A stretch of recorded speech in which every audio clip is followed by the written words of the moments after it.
नमस्कार, मैं हूं नेहा शुक्ला। आप देख रहे हैं जिस टीवी का बेहद ही खास और लोकप्रिय कार्यक्रम स्ट्रेट टॉक। संसद का सत्र शुरू होते ही ये स्पष्ट हो चुका है कि इस बार भी सत्ता और विपक्ष इनमें तीखी बहस और संग्राम होने वाला है। विपक्ष के नेता राहुल गांधी ने प्रश्नकाल में लोकसभा के भीतर आरोप लगाया है कि लाखों लोगों की तरह विपक्ष भी ये मानता है कि अगर आप धनवान हैं और आपके पास पैसे हैं तो आप इंडियन एग्जामिनेशन सिस्टम खरीद सकते हैं। सपा के सांसद, सपा के मुखिया अखिलेश यादव ने भी कहा है कि जब तक शिक्षा मंत्री पद पर बने रहेंगे छात्रों को न्याय नहीं मिल सकता है। शिक्षा मंत्री का दावा है कि 7 सालों में पेपर लीक का सबूत नहीं मिला।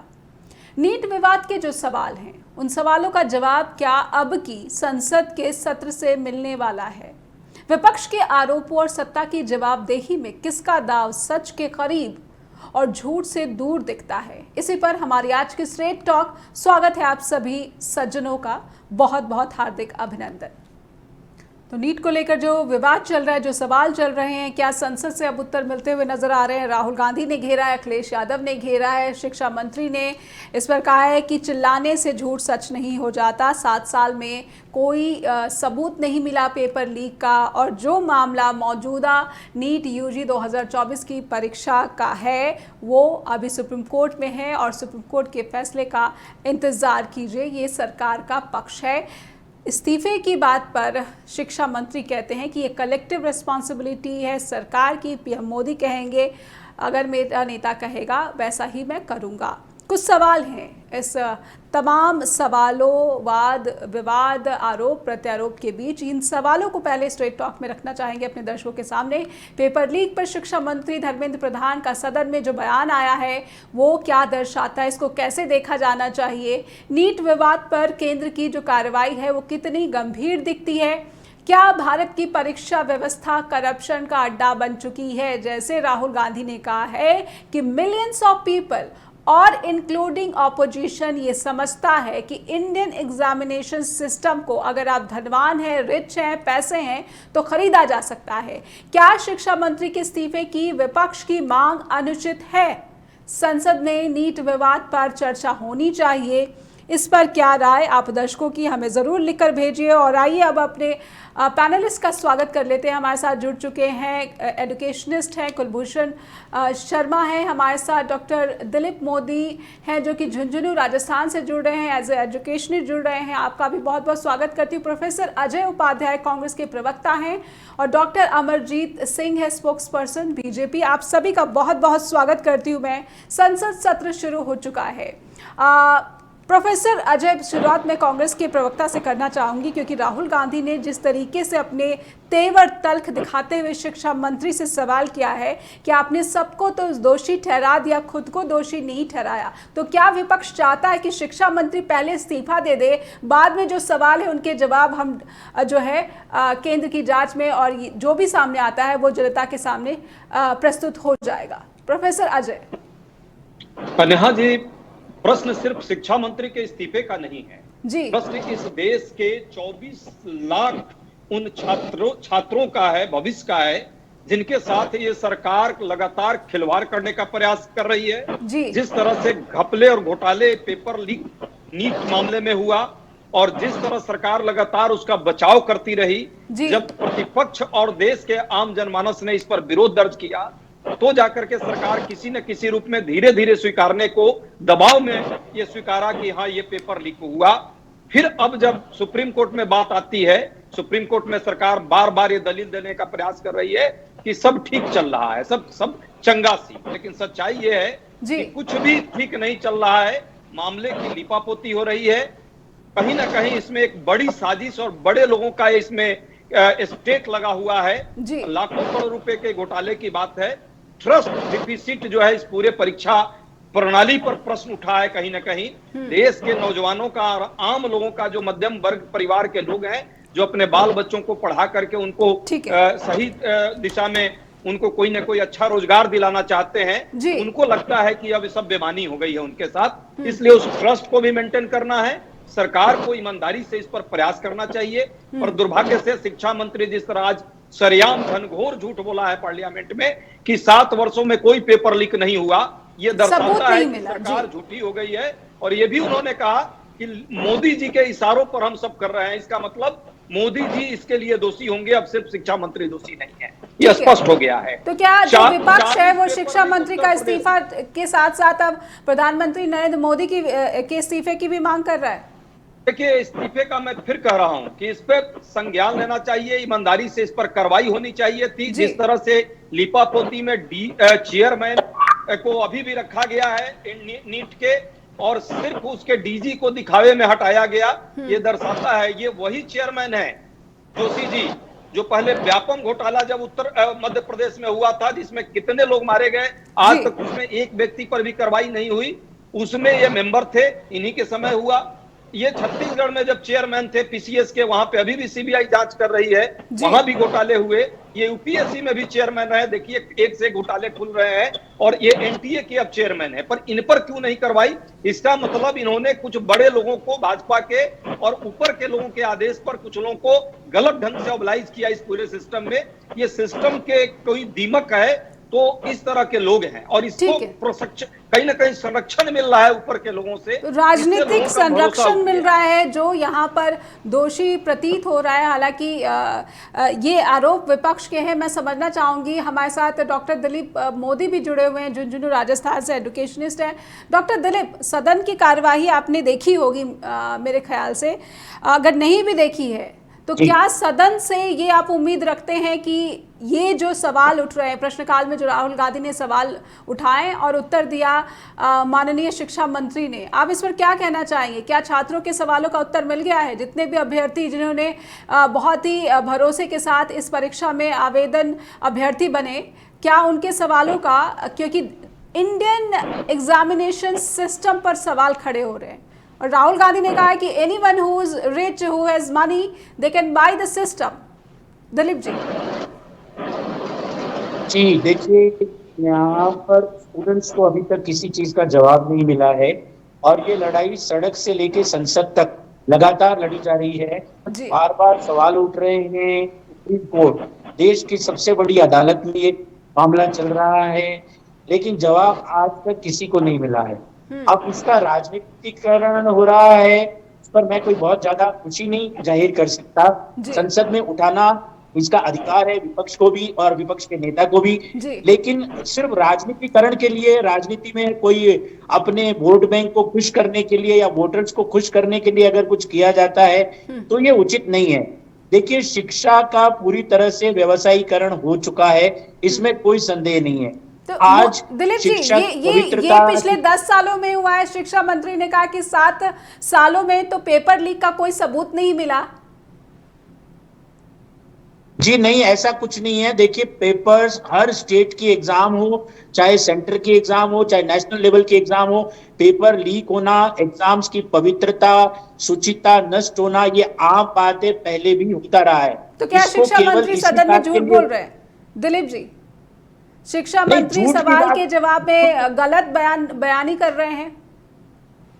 जी देखिए, ऐसा है कि सबूत का जहां तक सवाल है, अभी ये मांग रहे हैं कि सबूत लीक हुआ है, ये बात जग जाहिर है। पेपर लीक हुआ है, इतने लोग गिरफ्तार हुए हैं, इतनी जगह पर सीबीआई इसमें लगाई गई है, तो कहीं ना कहीं लीक तो है। अब जब लीक हुआ है, ताला जब खुल गया, तब आप ये इस पर बहस कर रहे हैं कि ताला कितना प्रतिशत खुला, कितना प्रतिशत नहीं खुला। जब खुल गया तो इसका मतलब ताला खुल गया। ठीक है, सब लोग कुलभूषण जी से समझ रहे। कुलभूषण जी, शिक्षा मंत्री के जवाब को आप कैसे देख रहे हैं? मैं समझूंगी, और हमारे साथ बीजेपी के प्रवक्ता भी जुड़े हुए हैं, डॉक्टर अमरजीत सिंह, उनसे भी समझ लेंगे कि आखिर जो शिक्षा मंत्री की बात है उस पर क्यों आपत्तियां उठाई जा रही हैं। 7 सालों में पेपर लीक के सबूत नहीं मिले हैं, जबकि लगातार हम राज्यवार देख रहे हैं कि पेपर लीक हो रहा है। अगर बात सिर्फ नीट यूजी परीक्षा की है, तो क्या शिक्षा मंत्री राज्यों में जो गंभीर पेपर लीक हो रहा है और बड़ी बड़ी परीक्षाओं के पेपर लीक हो रहे हैं, क्या उस पर उनका कोई ध्यान नहीं है? कुलभूषण जी, नीट पर जिस तरीके से लगातार हम विवाद देख रहे हैं, एक के बाद एक खुलासे हो रहे हैं, ऐसे में शिक्षा मंत्री का सदन के भीतर उस प्रश्न का उत्तर जो राहुल गांधी ने पूछा, अखिलेश यादव ने जो आरोप लगाए, उस उत्तर को आप कैसे देख पा रहे हैं? कुलभूषण जी, अनम्यूट कर लिया आपने आपको। Unmute yourself. कुलभूषण सर, आप खुद को अनम्यूट कर ले पहले। आप मुझे सुन पा रहे हैं कुलभूषण जी? आप खुद को अनम्यूट कर लें। नेहा जी, मेरी आवाज आ रही है? जी, now we can hear you. Yes sir, please. हाँ नेहा जी, सबसे पहले तो मैं ये कहना चाहूंगा, जो प्रश्न यहाँ पे उठ रहा है कि क्या शिक्षा मंत्री को इस्तीफा देना चाहिए, मैं कहता हूँ बिल्कुल नहीं देना चाहिए। नहीं देना उनको जिम्मेदारी से इस समस्या का निपटान करना चाहिए। इस्तीफा किसी समस्या का हल नहीं है। कल को दूसरा शिक्षा मंत्री आएगा, वो भी भाजपा का शिक्षा मंत्री होगा। जवाबदेही तय नहीं होती है ऐसे। पहले तो ऐसे ही जवाबदेही तय होती थी, अब ऐसे नहीं होती। नहीं, मैं तब भी कहना चाहूंगा कि ये एक राजनीतिक मुद्दा है कि उनका इस्तीफा हो जाना चाहिए। नया शिक्षा मंत्री आएगा, उसको इस चीज का ज्ञान ही नहीं होगा। जो शिक्षा मंत्री है उसको ही इसका जवाब देना चाहिए। और जो ये सुप्रीम कोर्ट में मामला गया है, मैं कहता हूं इसको शिक्षा मंत्री को ही निपटान करना चाहिए। अगर हर मामलों ने सुप्रीम कोर्ट में जाना है तो फिर शिक्षा मंत्री की जरूरत ही क्या है? इस्तीफा छोड़िए, जरूरत ही क्या है? मैं तो एक साफ सी बात कहूं, 24 लाख बच्चों का नहीं, करोड़ों बच्चों का विश्वास टूटा है इस पेपर लीक से। जो कहा जा रहा है कि 7 साल में पेपर लीक नहीं हुए, मैं कहता हूं जब कोई पकड़ा गया तो वो चोर, जब नहीं पकड़ा गया तो वो साधु। हो सकता है ये मामले पहले संज्ञान में ना आए हों, इस प्रकार से उछले ना हो। तो जब अब ये मामला सामने आया है तो बड़ी ईमानदारी से इस पर जो है जवाबदेही तय होनी चाहिए और इसमें बच्चों को इंसाफ मिलना चाहिए। जो विश्वास इस समय बच्चों का टूटा है, पूरे देश के बच्चों का विश्वास जो है वो टूट चुका है। ये 24 लाख जो आज पिछले 24 लाख गए होंगे या आगे 24 लाख जो आएंगे, जो जेई के एग्जाम या दूसरे एग्जाम्स में बच्चे बैठ रहे हैं, उनका भी विश्वास टूट रहा है। ये बिल्कुल सही कहा जा रहा है कि अमीरों के लिए ही ये एजुकेशन प्रणाली रह गई है। मैं कहता हूं जैसे मोदी जी ने कहा है, ये एजुकेशन प्रणाली बिल्कुल भ्रष्ट और कमर्शियल हो चुकी है। Who is rich, they can buy Indian examination system। क्या ये सत्य के करीब है? ये सच्चा दावा है? ये बिल्कुल सही है। एजुकेशन सिस्टम कोलैप्स हो चुका है और जो न्यू एजुकेशन पॉलिसी भी बनाकर बात की जा रही है वो भी कोलैप्स की तरफ बढ़ रही है। वो भी बिल्कुल कहीं सार्थक परिणाम नहीं आने वाले, क्योंकि पूरी कोचिंग इंडस्ट्री ने शिक्षा को एक अजगर की तरह निगल लिया है, जिसमें सिर्फ अमीरों के लिए अपॉर्चुनिटी है, गरीबों के लिए ना कोचिंग के बगैर अपॉर्चुनिटी है। दूसरा, उसके बाद पेपर लीक ने तो उनके विश्वास को और ठेस पहुंचा दी है। आज देश के करोड़ों बच्चे ग्रस्त हैं इससे। जी, तो क्या ये जो कोचिंग और ये जो पेपर लीक है, ये एक कहीं ना कहीं एक पूरा नेक्सस है? बिल्कुल, इसको चेक करना चाहिए। इस पे सीबीआई इंक्वायरी पूरी गहराई से होनी चाहिए कि ये सिर्फ छोटे प्लेयर्स को पकड़कर इसका निपटान नहीं किया जा सकता। इसकी जड़ें कहां है? और जो आज बात आ रही है कि अमीरों के लिए ही एग्जामिनेशन सिस्टम रह गया है, इस पर भी पूरी गहराई से जांच होनी चाहिए कि गरीब कहां जाएगा। ना तो वो कोचिंग ले सकता है, ना वो पेपर लीक करा सकता है, ना पेपर लीक किया हुआ उसको मिल सकता है। तो गरीब के लिए शिक्षा और एजुकेशन प्रणाली में कहां जगह बची है? ठीक है कुलभूषण जी, तो ऐसे में तो धर्मेंद्र प्रधान ने सदन में कहा है कि राहुल गांधी जो चिल्ला कर कह रहे हैं, चिल्लाने से झूठ सच नहीं हो जाता।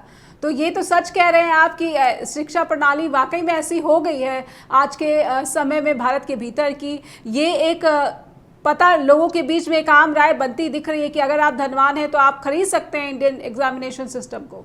आप मानेंगे इस बात को कुलभूषण जी? बिल्कुल, मैं ये मान रहा हूं। आज गरीब व्यक्ति के लिए एजुकेशन सिस्टम बहुत ही घातक हो चुका है। बिना पैसे के वो एग्जाम्स क्रैक ही नहीं कर सकता, वो कोचिंग में गाइडेंस नहीं ले सकता। बोर्ड जो है निरर्थक हो चुके हैं। अगर एजुकेशन प्रणाली और शिक्षा इतनी मजबूत है तो बोर्ड्स का रोल तो बिल्कुल खत्म हो चुका है। आज कोचिंग ने उसकी जगह ले ली है। बोर्ड की जगह कोचिंग काम कर रहा है और पेपर लीक्स हो रहे हैं धड़ाधड़। जी डॉक्टर अमरजीत, इन सारे जो सवाल हैं या फिर जो आरोप हैं, कैसे जवाब देना चाहेगी बीजेपी? शिक्षा मंत्री तो कह रहे हैं कि 7 सालों में पेपर लीक का कोई सबूत ही नहीं है। कांग्रेस जो कह रही है कि ये एक आम राय है इंक्लूडिंग ऑपोजिशन पार्टीज कि अब इंडियन सिस्टम ऐसा हो चुका है, एग्जामिनेशन सिस्टम ऐसा हो चुका है, बना दिया है आपकी सरकार ने कि कोई भी धनवान व्यक्ति इसको खरीद सकता है। अमरजीत जी अनम्यूट कर ले खुद को। देखिए नेहा जी, सबसे पहले तो मैं ये बात कहूंगा कि जिस तरह से आज विपक्ष ने इस बात को बड़ी संजीदगी के साथ अब दिखाने की कोशिश की है, जब पूरे देश को ये बात चिल्ला कर बताने की ये कोशिश करें ये लोग कि नीट में बहुत बड़ा घोटाला हो रहा है, नीट में ये हो रहा है, नीट ऐसा है, तो इनको ये सबसे पहली बात इनको ये भी बताना चाहूंगा कि जो कुछ भी हो रहा है इस सारे मामले की इंक्वायरी भारत सरकार की एजेंसी ही कर रही है, सीबीआई ही कर रही है। और सीबीआई ने ही पूरा जड़ों तक जाकर इन जिन्होंने पेपर लीक किया है, जो बड़े बड़े गैंगस्टर या प्रोफेशनली थे, जिनमें से किसी ना किसी के बिहार में जो अभी आरजेडी के डिप्टी चीफ मिनिस्टर रह चुके हैं तेजस्वी यादव, उनके साथ भी उनके पीए के साथ तार जुड़े निकले हैं। तो ये जो मेरे कहने का मतलब है, किसी के ऊपर अभी राजनीतिक तंज नहीं कसूंगा, लेकिन जैसे अभी अजय जी ने बोला कि सिस्टम में दीमक लग चुकी है, भारतीय जनता पार्टी की सरकार ने सिस्टम को तोड़ दिया है, तो मैं अपने भाई साहब को बताना चाहूंगा कि इस चीज को पकड़ कौन रहा है।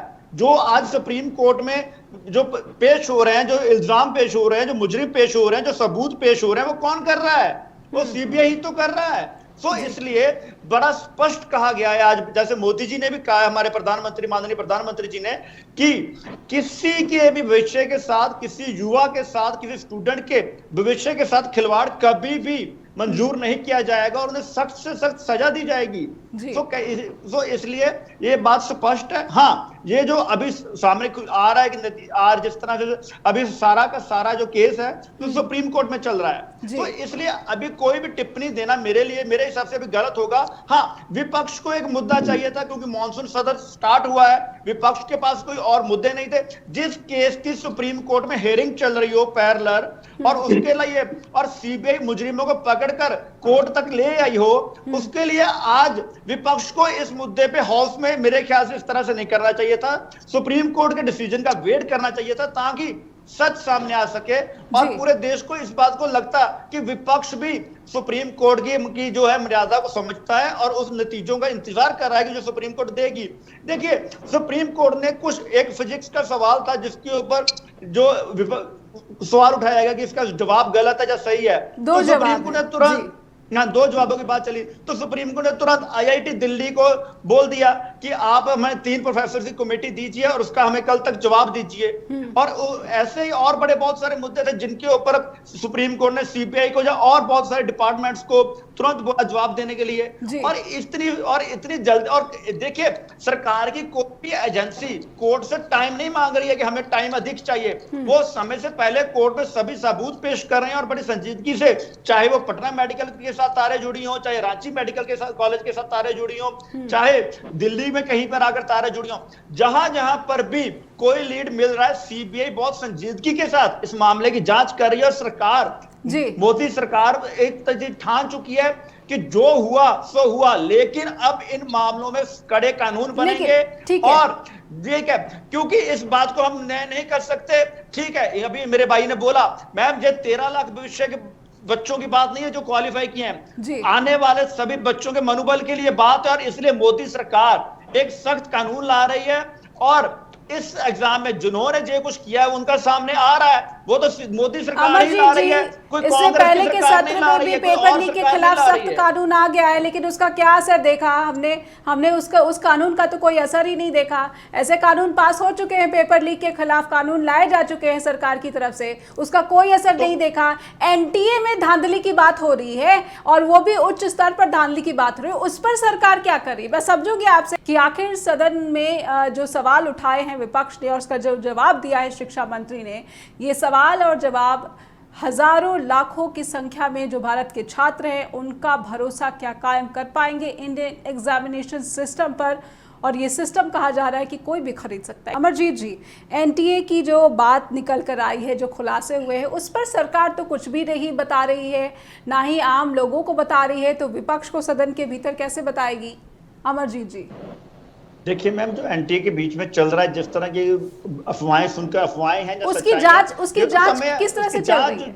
जी मैम, देखिए, अभी जो सरकार का, जो एजेंसियों का जो फोकस्ड है, वो सबसे पहले जो सुप्रीम कोर्ट में सुनवाई चल रही है, क्योंकि इसमें बच्चों के लिए टाइमलाइन बहुत बड़ा मैटर करता है। बच्चों का समय खराब हो रहा है, जबकि अब तक काउंसलिंग होकर अगले महीने तक सेशन स्टार्ट होने थे, तो इसलिए सरकार उस तरफ लगी हुई है। लेकिन हाँ, सबसे पहले, जैसे आज भी अपने भाषण में माननीय प्रधानमंत्री जी ने बोला कि किसी भी तरह की करप्शन को टॉलरेट नहीं किया जाएगा, बड़े सख्त शब्दों में कहा है। और हमेशा भारतीय जनता पार्टी ने इस चीज को बहुत संजीदगी के साथ लिया है कि किसी भी तरह की करप्शन या किसी के भविष्य के साथ खिलवाड़ भारतीय जनता पार्टी का कोई भी नेता इस चीज को बर्दाश्त नहीं करेगा और भारतीय जनता पार्टी की सरकार इस चीज के लिए बहुत कड़े कानून और कड़ी कार्रवाई की जाएगी। मैम जी ठीक है, बीजेपी कह रही कड़ी कार्रवाई की जाएगी। अजय उपाध्याय जी, कांग्रेस क्या उम्मीद लगा रही है कि अगर जो सुप्रीम कोर्ट में जो सुनवाई चल रही है उसके साथ साथ एनटीए को लेकर जो बीजेपी की प्रवक्ता ने कहा है कि कुछ विभागीय बड़ी कार्रवाई हो सकती है एनटीए के प्रमुख के खिलाफ? दुर्भाग्यपूर्ण है नेहा जी जिस तरह की बात हमारे अमरजीत भाई ने कही है। प्रधानमंत्री जी वाकई सिर्फ बातें कर रहे हैं, बड़ी बड़ी भाषणें दे रहे हैं, लेकिन जो लोगों का भरोसा टूटा है उस पर मरहम लगाने के बजाय फिर उस मुद्दे को भटका करके राजनीतिकीकरण करना चाहते हैं। ये दुर्भाग्यपूर्ण है। परीक्षा प्रणाली जिस तरह से पूरी तरह से ध्वस्त हो गई है, अभी ये नीट के पहले एक यूजीसी का भी परीक्षा अभी कुछ ही दिन पहले उसको रद्द करना पड़ा सरकार को। यूजीसी CISR का परीक्षा था कृषि वैज्ञानिकों का, उसको भी रद्द करना पड़ा सरकार को। आप समझिए कि क्या हालात हो गए हैं। जो बच्चे तैयारी करते हैं, मध्यम वर्गीय परिवार के ज्यादातर लोग हैं, अलग अलग सेंटर पे जाकर के कोचिंग संस्थानों में लाखों रुपए उनके बर्बाद होते हैं, और उसके बाद परीक्षा जिस तरह से लगातार इस तरह के चीजें हो रही है, धांधली हो रही है, उस भरोसे को जोड़ने का काम करना चाहिए था सरकार को। और उसके लिए सबसे पहले एनटीए के जो भी पदाधिकारी उसमें शीर्ष से लेकर नीचे तक बैठे हुए हैं, कहीं ना कहीं इसमें संलिप्तता स्पष्ट तौर पे सबको पता है कि है। और सरकार चूंकि इसलिए अब उसके डीजी को नहीं हटा रही है, उसके चेयरमैन को नहीं हटा रही है, डीजी को हटाया ताकि चेयरमैन के हटते ही बहुत सारे पोल खुलेंगे। व्यापम घोटाले से लेकर के और छत्तीसगढ़ के PCS घोटाले में भी उस आदमी का किसी न किसी रूप में संलिप्तता बताई जा रही है। जी यहाँ तक बात शिक्षा मंत्रालय का है, शिक्षा मंत्रालय की क्या जिम्मेवारी होती है? क्या ये नैतिक जिम्मेवारी नहीं है शिक्षा मंत्रालय की कि लोगों को का भरोसा उस पर जुटे? क्या छात्रों को न्याय नहीं मिलना चाहिए? जिस तरह से बात हो रही है सिर्फ लीपापोती करने का, भाई इतने लोग 24 लाख लोग, ठीक कर रहे हैं अभी हमारे दोनों एकेडमिशियन ने कहा 24 लाख सिर्फ विद्यार्थियों का मामला नहीं है, 24 करोड़ हम कहते हैं कि इसमें परिवारों का भी मामला है। आने वाले भविष्य में भी जो बच्चे हैं उनके भी कहीं ना कहीं भरोसे का मामला है। जिन लोगों ने परीक्षा दी और किसी कारण से वो सफल नहीं हुए, कहीं ना कहीं उनको भी इस परीक्षा प्रणाली से उनका भी भरोसा उठ गया कि शायद मेरे समय भी ऐसा हुआ होता। मुझे लगता है कि ट्रांसपेरेंसी के साथ होना चाहिए था, पर सरकार लगातार छुपाती रही। सुप्रीम कोर्ट में सरकार नहीं गई, सरकार की जांच में नजर आती है। जी दिलीप जी से समझना चाहूंगी। दिलीप जी, अभी तक जो भी सरकार का रवैया रहा है कार्रवाई को लेकर, क्या ट्रांसपेरेंसी दिख रही है? और जहां तक बात भरोसे की आती है, क्या भरोसे के लिए ये पहला स्टेप सरकार को उठाना चाहिए था कि या तो विभागीय कार्रवाई एनटीए में करे या फिर शिक्षा मंत्री इस्तीफा दें और प्रधानमंत्री स्वयं जो है जितने भी छात्र हैं उनको एक संदेश जारी करें? कुछ इस तरह के स्टेप्स की अपेक्षा आप रखते हैं? देखिए, अपेक्षाएं तो बहुत है और यहाँ पर इसकी जैसे कोई हल निकलने वाला नहीं है, जैसा कुलभूषण जी ने भी कहा। जी देखिए, परीक्षा की शुचिता पवित्रता भंग हुई है, इसमें कोई इनकार नहीं कर सकता, लेकिन अब इसको एक फुटबॉल बना रखा है। हर आदमी इसी बात में लगा हुआ है कि मेरी कमीज तो बिल्कुल सफेद है, दाग जो है वो तुम्हारी कमीज के ऊपर है। सर, हर आदमी अपने आप को बचाव में लगा है। आपको क्या लगता है कि सर्वोच्च एजेंसियां इसमें लग गई, CBI लग गई, सुप्रीम कोर्ट लग गया, संसद में हो गया, और आप क्या चाहते हो कि जिसने क्राइम किया है, जिसने पेपर लीक किया और करवाया है, वो आपके खुद कन्फेशन करते तब आप मानोगे क्या? तब सब मानोगे क्या? मैंने कन्फेस कर दिया मैंने पेपर लिखा है। आप क्या मानते क्या हो? अब इससे ज्यादा और क्या चाहिए आपको? इतनी जगह पर ये सारे एग्जामिनेशन के सबूत ला करके देना क्या मीडिया का या स्टूडेंट्स का काम है? अब इतने सबूत आने के बावजूद भी इसको कोई एक्सेप्ट नहीं कर रहा है, लिपापोती में लगे हुए हैं सब। आज आप देखिए कि परीक्षा और शिक्षा ये दोनों का कंप्लीट कमर्शियलाइजेशन हो चुका है। ये बिल्कुल सच का है। मैं किसी का समर्थन का कुछ खिलाफत नहीं करता, लेकिन ये बात हकीकत है कि आज सिर्फ जिसके पास पैसा है वही, शुरुआत होती है कोचिंग से। अगर कोचिंग इंडस्ट्री ना हो और कोचिंग ना हो तो ये सारी चीजें धांधली नहीं हो। आज मुझे एक बात बताइए, इतने बड़े बड़े बोर्ड्स आपने बना रखे हैं, CBSE आपने बना रखा है, उसके बावजूद भी उस एग्जामिनेशन को कोई वेटेज नहीं है। आपको क्यों जरूरत है किसी एनटीए जैसी संस्था की? क्यों नहीं? पहले आज के 10 सालों पहले तक केवल बोर्ड के मार्क्स एंट्रेंस एग्जामिनेशन की जरूरत ही नहीं थी। बोर्ड के एग्जामिनेशन के बेसिस पर आपके मेडिकल, इंजीनियरिंग और सब जगह कॉलेजेस में दाखिले हो रहे थे। आपको नॉर्मल डिग्री कॉलेज के लिए भी आपको यूईटी की जरूरत है। क्यों भाई? आप बोर्ड को क्यों नहीं स्ट्रॉन्ग बनाते? जी कुलभूषण जी, क्या आप भी जी वहां पर आप जी कुलभूषण जी से समझ लेना चाहते हैं।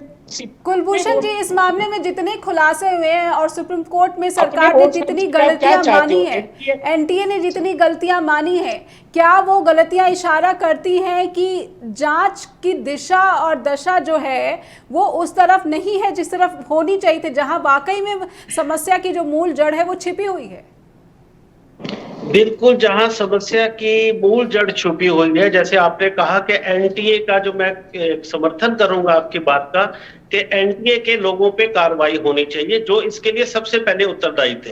हर बात के लिए हम शिक्षा मंत्री हर जगह पर नजर नहीं रख सकता, जबकि नजर रखना उसकी जिम्मेदारी भी है शिक्षा मंत्री जी की। नहीं, पर क्या कुलभूषण जी, शिक्षा मंत्री का दायित्व तो नहीं बनता है कि वो छात्रों का भरोसा वापस से इंडियन एग्जामिनेशन सिस्टम पर बहाल करे, कुछ ऐसा करे, कुछ ऐसा ठोस करे कि ये बार बार सवाल ही ना पैदा हो? कम से कम 40 याचिकाएं सुप्रीम कोर्ट में जो है इस पर सुनवाई हो रही है। ये 40 याचिकाएं क्या कह रही हैं कि कहीं ना कहीं शिक्षा मंत्रालय, उनके अधिकारियों के पास शिकायतों की सुनवाई नहीं हुई, इसलिए सुप्रीम कोर्ट के पास जाना पड़ा।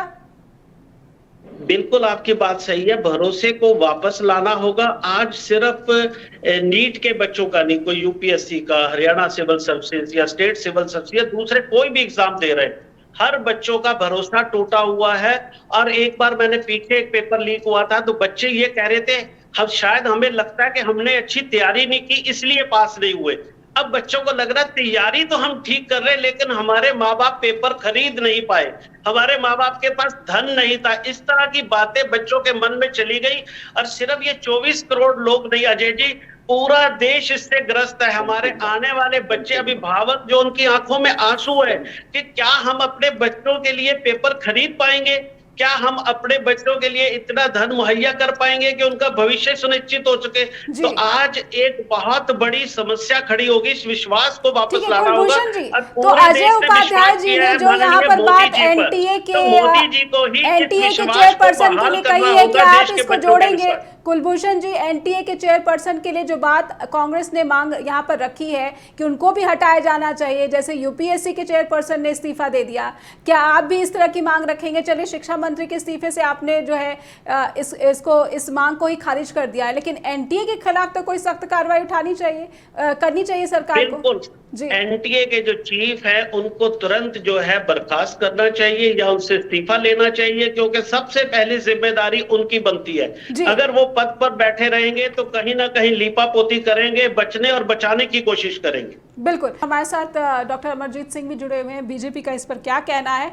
बहुत समय हो चुका है, हमने देखा कि 4 जून के बाद से एक एक करके सुनवाई नहीं हुई, फिर याचिकाओं का जो सिलसिला है सुप्रीम कोर्ट पहुंचना शुरू हुआ है, उसके बाद किस तरीके से तारीख बार बार खुलासे याचिकाकर्ताओं की तरफ से किए जा रहे हैं, जिस पर सुप्रीम कोर्ट तो संगीन दिख रहा है, गंभीर दिख रहा है, लेकिन सरकार और एनटीए नहीं दिख रही है। अमरजीत जी, इतना कुछ हो चुका है कि एनटीए पर भरोसा करना भी अब छात्रों के लिए मुश्किल है। हमारे पास जो 2 एजुकेशनिस्ट हैं, एक कोटा से उनका संबंध है, जहाँ पर जो कोचिंग सेंटर्स है, जो कोचिंग संस्थान है, उनकी जो है बाढ़ सी है। वहाँ पर हर परिवार, चाहे वो मध्यम वर्ग का परिवार हो, चाहे वो लघु आय वाला परिवार हो, कर्जा उठाकर अपने बच्चे को वहाँ पर भेजता है ताकि भविष्य उज्जवल हो सके। लेकिन एनटीए जैसी संस्था इन सारे सपनों पर पानी फेर रही है।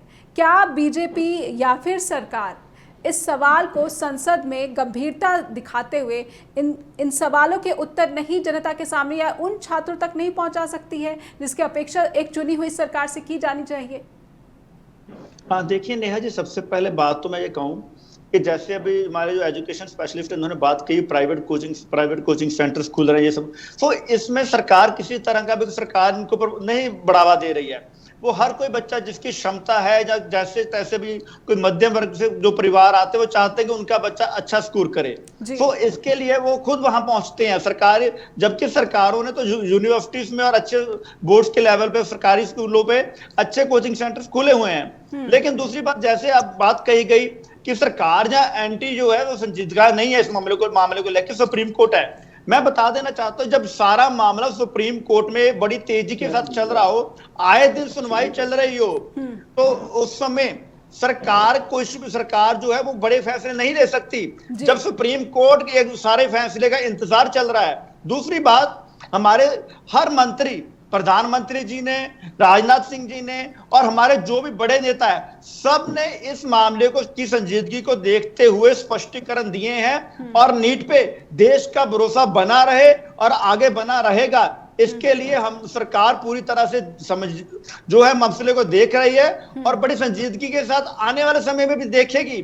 तो ऐसे में कहना कि सरकार संजीदगी नहीं ले रही, सरकार में मैं फिर वही अपनी बात दोहराऊंगा, एजेंसी जो सीबीआई है जो इनको पकड़ रही है और मामले की जड़ों तक जा रही है, वो सरकार की ही एजेंसी है, वो विपक्ष के नेता नहीं है। वो विपक्ष तो खाली पेपर लीक के आरोपी पकड़ रही है, एनटीए में जो गड़बड़ हुई है उनके बीच के, उनके एंड से, अधिकारियों के एंड से जो गड़बड़ हुई है उसकी जांच की बात कहां है? मैम होगी, मैंने पहले बोला कि बिल्कुल होगी, ये कैसे नहीं होगी, होगी। ये कोई कांग्रेस का समय नहीं है, जहां लालू यादव की सरकार नहीं है, जब नरेंद्र मोदी की सरकार है, सब पकड़े जाएंगे और सबको सजा मिलेगी। सिर्फ समय दीजिए, भरोसा रखिए, पहले बच्चों का भविष्य के ऊपर सुप्रीम कोर्ट का क्या फैसला आता है उसको देखते हैं, उसके बाद आप सरकार का एक्शन देखिएगा। जी, यानी कि सरकार को रोक रहा है सुप्रीम कोर्ट में जो कार्रवाई चल रही है, प्रोसीडिंग्स की वजह से सरकार मजबूर है। मैं सरकार को सुप्रीम कोर्ट रोक नहीं रहा है। जब किसी मामले, किसी भी केस की मामले की बड़े की सुनवाई सुप्रीम कोर्ट में चल रही हो तो सरकार उसको कोई फैसला देकर डाइवर्ट नहीं कर सकती। तो इसलिए ताकि फैसले में किसी तरह की या कोई डिसीजन मेकिंग में या जो कोर्ट की जो प्रोसीडिंग है उसमें किसी तरह की अड़चन आए, एक बार जो भी होगा उसके बाद सरकार करेगी। प्रोफेसर अजय उपाध्याय, क्या कहना है आपको बीजेपी के प्रवक्ता की बातों पे? साथी प्रवक्ता जो है अबोध बने हुए हैं, लगता है कि इनको इसका ज्ञान नहीं है, लेकिन ज्ञान इनको है। सुप्रीम कोर्ट के पीछे छुप करके उन बच्चों के भविष्य के साथ खिलवाड़ करने की एक रणनीति जो साजिश सरकार ने बनाई है, उसी के भी हिस्सा दिख रहे हैं। जबकि देश की आम सामान्य व्यक्ति भी इस बात को समझ रहा है कि शुरू से सबकी डिमांड थी कि सुप्रीम कोर्ट के किसी जज की अध्यक्षता में सरकार एक कमेटी बनाकर इसकी निष्पक्ष जांच करा देती। मजबूरी में सुप्रीम कोर्ट में उन लोगों को जाना पड़ा जो स्टेक होल्डर हैं। इसमें बड़े साजिश और शिक्षा माफियाओं का एक बड़ा तंत्र चल रहा है और करोड़ों का खेल है। हो सकता है इसमें बड़े बड़े भाजपा के या कुछ और बड़े लोग हैं, तभी ये बचाने का ये लोग प्रयास कर रहे हैं। अदरवाइज पारदर्शिता दिखाते, निष्पक्षता दिखाते और लोगों का भरोसा जीतने का काम करते। सरकार का यही ड्यूटी बनता है, कोई भी सरकार हो, किसी भी पार्टी की सरकार हो, ऐसी घटना एक तो होनी नहीं चाहिए, होती है तो उस पर उचित कार्रवाई समय सीमा के अंदर। यहाँ पर बीजेपी के प्रवक्ता ने जो तेजस्वी यादव के पीए का मसला उठाया था, देखिए आप उसको किस तरह से देख रहे हैं? बार बार ये मसला उठाया जा रहा है कि उनका क्या कनेक्शन है? वही मैं कह रहा हूं कि ये किसी के पीछे किसी की कहानी बना करके ये लोग अपने जिम्मेवारियों से नहीं भाग सकते। यदि उनका पीए या उनका परिवार या खुद ही कुछ किया हो तो उस पर कार्रवाई कीजिए ना भाई, आप अरेस्ट कीजिए ना। यदि ऐसी आपके पास कोई तथ्य है तो हम लोग सब साथ होंगे आपके। पर ये झूठी कहानी गढ़ के रियल मुद्दों से आप भटकाकर इसको राजनीति का केंद्र बनाने का आप चाह रहे हैं, डाइवर्ट करना। क्या हम एक विपक्षी होने के नाते या एक सामान्य देश के नागरिक होने के नाते क्या हमें ये अधिकार नहीं है कि उन बच्चों के भविष्य के बारे में हम कुछ सोचें और उन पर विचार करें? उन पर हम संवेदना के साथ उन पर हम उनके मुद्दों को उठाएं। क्या मुद्दा उठाना अपराध है? दिलीप जी से सवाल लेना चाहूंगी। अमरजीत ने यह भी बात कही है कि भाई सरकार ने नहीं कहा है कि आप निजी कोचिंग सेंटर्स में जाइए, लेकिन खुद अभिभावक अपने बच्चों को लेकर जाते हैं। आखिर जो शिक्षा की व्यवस्था है दिलीप जी, आखिर ऐसी क्यों बनी हुई है कि ज्यादातर जिनकी आय बिल्कुल निम्न होती है वो भी कर्ज लेकर अपने बच्चों को उस कोचिंग सेंटर में छोड़कर आता है, ताकि इस उम्मीद में कि वो नीट और यूजी जैसे जो परीक्षाएं हैं उसको उत्तीर्ण कर ले? मोदी जी देखिए, आपने बिल्कुल सही प्रश्न किया है। ये पूरा फ्लॉ जो है, ये प्रॉब्लम जो है पूरे सिस्टम की है, ये पूरे सिस्टम का फेलियर है। यहाँ पर इस एक नीट एग्जाम्स की बात नहीं है। यहाँ देखिए क्या हो रहा है कि आपका जो एजुकेशन सिस्टम है वो अपने आप में फॉर्मल सिस्टम से निकल कर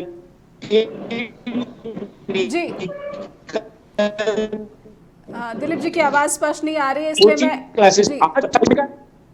दिलीप जी की आवाज क्रैक हो रही है। मैं कुलभूषण जी से यही सवाल लेना चाहूंगी। जी देखिए, पेरेंट्स की चॉइस नहीं है इसमें, उनकी मजबूरी है कि उनको कोचिंग में जाना पड़ रहा है। Choice made by parents. BJP के प्रवक्ता अमरजीत जी आपके सामने ये बात हम रख रहे हैं और दिलीप मोदी जी भी ये बात रख रहे हैं कि ये चॉइस नहीं है जो वहाँ कोचिंग सेंटर्स पर लेकर जाते। कुलभूषण जी आप बताइए। जी देखिए नेहा जी, दिलीप जी जो बात कर रहे थे उनकी आवाज क्रैक हो रही थी कि हमारा एजुकेशन सिस्टम जो नेशनल एजुकेशन पॉलिसी बनाई गई है, मैंने कहा उसको भी धरती पर गिरने वाली है, क्योंकि जो हमारे 12th के एग्जाम है उसकी वेटेज ही नहीं है। जब उसकी वेटेज नहीं है तो मजबूरी में लोगों को कोचिंग का सहारा लेना पड़ता है। आज हम कहते हैं हम पॉलिसी बनाएंगे कि पेपर लीक नहीं होंगे, ऐसे कानून बनाएंगे। क्यों नहीं आप ऐसे कानून बनाते कि लोग कोचिंग का सहारा ले ही ना, वो फॉर्मल एजुकेशन जिसको प्रधानमंत्री जी मजबूत करने की बात कर रहे हैं उसको सशक्त किया जाए और +2 तक बच्चा कोचिंग का सहारा ना लेकर वो स्कूल के अंदर अवेलेबल रहे। इस समय ऐसी पॉलिसीज हैं कि जिनकी वजह से लोगों को कोचिंग का सहारा लेना पड़ रहा है। और जो लोग हैं 3 से 5% लोग सिर्फ इनकम टैक्स पेयर हैं अमरजीत जी, तो इतने ही लोग कोचिंग में जा पाते हैं। जो बात आ रही है कि ये अमीरों के लिए सिस्टम रह गया है, सिर्फ अमीर ही कोचिंग कर पा रहे हैं या मध्यम वर्ग के, और जो लोअर मध्यम वर्ग है वो कहां ये कर पा रहा है। आपने कितनों को आयुष्मान भारत दिया, आपने कितनों को सिलेंडर दिया, क्या वो कोचिंग में जा पाते हैं? उनके लिए एजुकेशन व्यवस्था है कि वो कोचिंग में जाकर ट्रिक सीख सकें और नीट के एग्जाम्स को क्रैक कर सकें। कितने लोग गरीबी रेखा से नीचे हैं, उनको इस एजुकेशन से वंचित किया जा रहा है। ठीक है अमरजीत जी उत्तर दीजिए। देखिए मैम, जो दोनों एजुकेशन एक्सपर्ट्स ने कहा ठीक है, उनकी बात कहीं किसी हद तक सही है, लेकिन मैं इनको ये बात बता दूं कि भारत सरकार जो इन्होंने जैसे बोला कि +2 के एग्जाम के कोई मायने नहीं है, तो सर +2 के एग्जाम के बहुत मायने हैं। अभी मैंने 2010 में +2 की थी और उसके बाद मैंने खुद कंपटीशन एग्जाम से निकालकर अपनी MBBS की सीट ली है। तो लेकिन हर एग्जाम के एक अपने मायने होते हैं, इंपॉर्टेंस होती है। और जहां तक आप सरकारों की बात कर रहे हैं मैं सर, सरकारें चाहे वो भारत सरकार की तरफ से हो चाहे किसी राज्य की सरकार हो, राइट टू एजुकेशन में फ्री एजुकेशन है, +2 medical, non medical, commerce, economics, arts, सब अच्छी शिक्षा है, चाहे वो केंद्रीय विद्यालय हो, चाहे वो प्रधानमंत्री शिक्षा अभियान विद्यालय हो, और चाहे स्किल हो, चाहे स्टेट्स हो, सरकार की तरफ से अपने हर उपराले किए जाते हैं। लेकिन सर हम तीनों, हम जिस यहाँ पे हम लोग क्या कोचिंग भी उनके लिए अमरजीत जी फ्री है? क्या कोचिंग भी उनके लिए फ्री है? सर मैं आपको बता दूं, भारत सरकार की तरफ से जितने विश्वविद्यालय हैं उनमें से बहुत सारे, चाहे IAS के लिए, चाहे IPS के लिए, चाहे MBBS नीट के लिए, और पंजाब में भी मैं बता दूं आपको बहुत सारे विद्यालय शायद ना पता हो, वहां पे फ्री है, लेकिन वहां पे फिर से आपको वो क्वालिफाइंग एग्जाम क्लियर करना पड़ेगा। जैसे यहाँ पे नीट में 26 लाख में 13 लाख क्वालिफाई हुए हैं, वैसे एग्जाम क्लियर करना पड़ता है। सरकार की तरफ कोचिंग फ्री है, लेकिन सर मैं एक सच्चाई ये बताना चाहता हूं, जितने हम लोग यहाँ बैठे हुए हैं इंक्लूडिंग मी, मेरे बच्चे में जब भी मेरे को मौका मिलेगा मैं चाहूंगा मेरा बच्चा अच्छा परफॉर्म करे, वो मैं अपनी क्षमता से अधिक खर्च कर उसे एक अच्छी कोचिंग, अच्छी एजुकेशन देने की कोशिश करता हूं। इसमें सरकार का नहीं, इसमें हमारा सोसाइटी का कंपटीशन का लेवल है। मैं फ्री के चक्कर में अपने बच्चे को नहीं कहीं और सोचूंगा कि ये मेरा बच्चा घर बैठ के सेल्फ स्टडी करे, चाहे हालांकि वो कितना भी हो। अमरजीत जी, कितनों के पास पैसे हैं कोचिंग में जाने के लिए, ये बताए ना हिंदुस्तान में कितने लोग समर्थवान हैं। उम्मीद करेंगे कि ये बहस सदन में भी देखने को मिले और सदन से जो सही जानकारी दे रही है वो बताएं। आपने बोला 13% लोग टैक्स देते हैं, भारत सरकार जरूर निकल कर। बहुत बहुत धन्यवाद करना चाहूंगी, समय समाप्त हो गया है। कहीं ना कहीं जो छात्रों का भरोसा है, जो अभिभावकों का भरोसा है, वो इन सवालों के जो ठोस उत्तर हैं या फिर समाधान है उनसे ही वापस इंडियन एग्जामिनेशन सिस्टम पर लौट सकता है या फिर जुड़ सकता है, बन सकता है। दर्शकों से उम्मीद करेंगे, स्ट्रेट टॉक के दर्शकों से, कि आपको इस कार्यक्रम से जुड़ी हुई कोई भी बात हम तक पहुंचानी है तो आप हमें लिखिए info@justbroadcasting.com और neha@justbroadcasting.com पर भी। एक बार फिर से हमारे आज के पैनलिस्ट का बहुत बहुत आभार, उन्होंने अपना कीमती वक्त दिया स्ट्रेट टॉक के साथ। धन्यवाद।